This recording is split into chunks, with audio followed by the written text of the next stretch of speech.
முக்கியமா திரைக்கதையில வந்து சில இடங்கள்ல ரொம்ப போர் அடிக்குது. பிளாஷ்பேக் எல்லாம் வந்து எப்படா முடியும், ஜவ்வு மாதிரி இருக்குது அப்படின்னு தோணுது. இன்னொரு பெரிய மைனஸ் பாயிண்ட் வந்து வசனம். அருமையான சீனை கிரியேட் பண்ணிட்டு அதுக்கேத்த வசனம் போடலைன்னா அந்த சீனே வந்து சப்புன்னு ஆயிருது. ராஜமுருகன் அவர்கிட்ட வந்து வைக்கிற ஒரு பெரிய கோரிக்கை என்னன்னா, நீங்க அருமையா கதை யோசிக்கிறீங்க, அதனால கௌரவம் பார்க்காம வசனம் எழுதுறதுக்கும் திரைக்கதை எழுதுறதுக்கும் வேற ஒருத்தர்கிட்ட ஒப்படைச்சிங்கன்னா இனிமேல் எடுக்கிற படங்கள் வந்து ரொம்ப சிறப்பா இருக்கும். கண்டிப்பா இப்ப பெரிய இயக்குனர்லாம் பாருங்களேன், சங்கர், மணிரத்னம், இவங்கெல்லாம் கௌரவமே பார்க்காம வசனமும் சில சமயம் திரைக்கதையும் கூட இன்னொருத்தர்கிட்ட கொடுத்துருவாங்க. படம் நல்லா வந்தா போதும்னு அவங்க வந்து கதையும் இயக்கம் மட்டும் தான் கையில வச்சுக்குவாங்க. அந்த மாதிரி வந்து ராஜமுருகன் ஃபியூச்சர்ல பண்ணாருன்னா உண்மையிலேயே நல்லா இருக்கும்.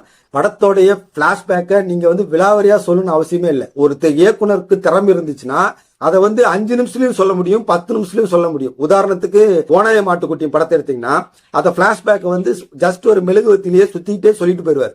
அதுலயே சொல்லலாம். நீங்க அந்த அளவுக்கு உங்களுக்கு டேலண்ட் இல்லைன்னா கூட குறைஞ்சபட்சம் வந்து சிறை மாதிரி